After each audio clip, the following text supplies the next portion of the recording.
this is my book review on Clockwork Princess by Cassandra Clare, which is the third and final book in the Inferno Devices series. Now, if you're watching this and haven't read this yet, then please leave, because this will be kind of a book talk full of spoilers. I just have a lot to say about this book. I'm so excited to talk about it, so let's just get started. I even made some notes. Okay, so let's start talking about the epilogue of the novel, because the epilogue starts and revolves around Aloysius Starkweather and his granddaughter Adele. Now, we've talked about Adele in Clockwork Prince and in Clockwork Princess, so I knew something was coming that has to do with Adele, because, you know, Cassandra Clare wouldn't just talk about her like that and then just do nothing with, you know, her character. It turns out Adele is Aloysius Starkweather's granddaughter, and when she was born, she was exchanged with a human baby. And so Adele lived her life without knowing that she was a shadow hunter, so she didn't have any marks or anything like that. And then she married a guy, and I didn't understand if he was already a greater demon, if he became a greater demon. But, you know, she had a child with a greater demon, and it wasn't a stillborn because she didn't have any runes or marks. So, you know, Tessa was born, who was half shadow hunter and half demon, and, you know, can shapeshift and all of that. I want to talk about the beginning of the book, because, you know, since the epilogue stuff started happening, but, you know, I want to talk about the first chapter now that I have to talk about the epilogue, and that is Benedict Lightwood. I thought he would play like a big part in this book, but from the first chapter we learned that he has become a gigantic worm. And I like the Lightwoods, you know, Gideon and Gabriel Lightwood, they really worked it out, and I liked how they, you know, were like, this is not my father anymore, so they just shot arrows at him and put swords in him, and I really liked that. I would also say Gabriel Lightwood's character development throughout the series is amazing, because in the first book, Clockwork Angel, I just cannot stand him. He was just so obnoxious, and now by the third one, I really like him. I have sympathy for him, and I really like that. And I loved how Sophie became a shadow hunter. I really like that. I also want to talk about Cecily. So by the end of Clockwork Prince, we learned that Cecily is coming to train at the Institute, and I immediately thought she was gonna be this obnoxious little girl. I was gonna hate her so much, but on the contrary, I really liked her character. I thought she was really strong, very much like Will, and she was really cool, and she trained, and she, you know, kind of bit the gigantic worm by herself at the end. So I really liked Cecily, and she was a nice surprise for me. And I really liked how she married Gabriel, because no one in this book ended alone. I was really excited to see Jessamine in this one, since she was the most obnoxious thing ever in Clockwork Prince. I thought you would get a great character development from her, and when she appears in the story after 10 pages, she dies. But I thought her death was amazing. I almost teared up when she died. I thought it was really poetic and really beautiful. I really like Jessamine in this book, even though she appears in like 20 pages. Okay, now I know we talk about Charlotte and Henry. Okay, so Charlotte and Henry have this really weird relationship, but by the end of Clockwork Prince, we know that Charlotte is pregnant with Buford. And now, a lot of people had been saying that Henry would most probably die in Clockwork Princess, so I was really nervous. So when, you know, they were getting the battle scene and all of that, and the huge automaton just got Henry and just cracked him, I really couldn't believe what was happening. I think you were from pages 400 to 450, the battle scene, and it was one of the most exciting and sad 50 pages I have ever read. I thought Henry had died, and I was just so sad, and when he had a pulse and Magnus, you know, confirmed he had a pulse, I was just so happy. Even though he never walked again, I just really liked it. I liked how everybody had their little storyline, and then it just all got combined together. I thought it was perfect.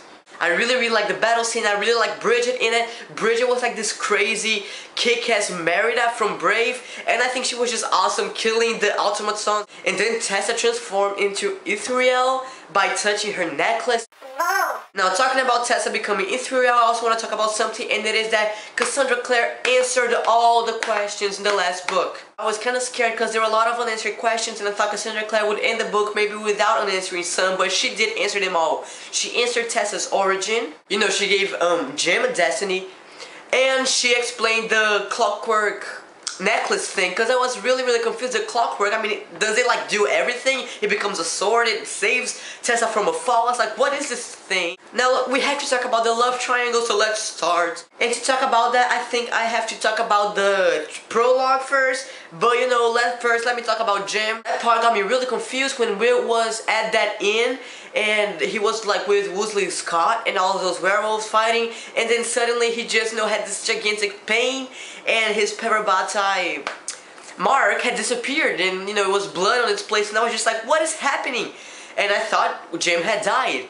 But then when we went back to the Institute, they were just acting naturally. They weren't like crying, because I know if Jim had died, all of the people in the institute would have been devastated. But no, they were just like talking and meeting in the library. And I thought, you know, what is happening to Jim? And then when the battle scene starts, and there are the Silent Brothers fighting, and the hood falls, and Jim is fighting with the Silent Brothers.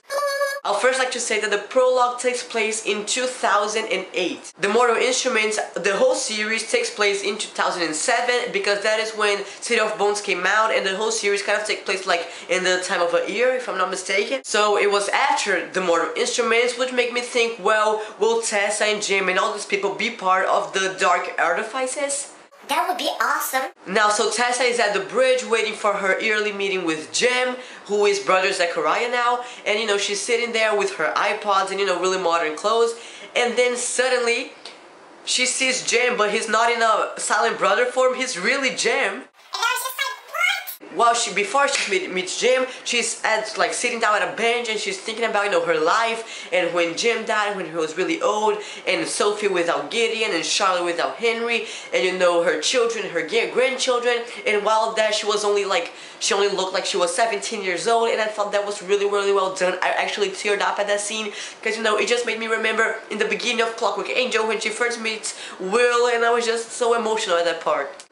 But anyway, when she meets Jim and they're talking all that, and she kisses Jim. So let me get this clear. So she had this tension between Will and Jim. She kissed Will in the first book, but then in the second book she was engaged to Jim and had to tell herself she loved Jim even though she loved both. And in the third one she was engaged to Jim. Jim died, so the engagement was called off. She stayed with Will. Will died, I think, in 1937, so she spent about 100 years alone. And then in 2008 she got back together with Jim again. So I think, you know, nobody lost the love triangle, no hearts were broken at the end, since they both got the girl at the end. Will had Tessa for the rest of his life, and so did Jim now. Perfect! So, you know, that was great.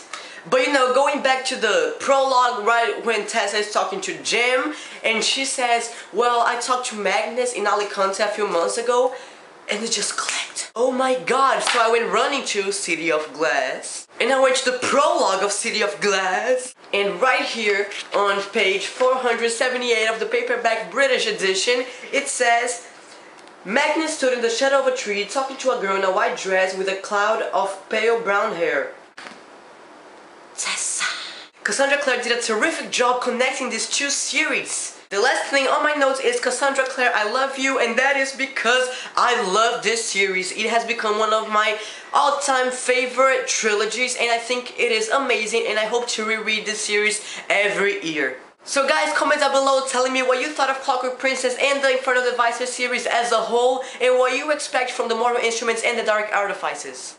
Thank you for watching, guys, and I'll see you next time.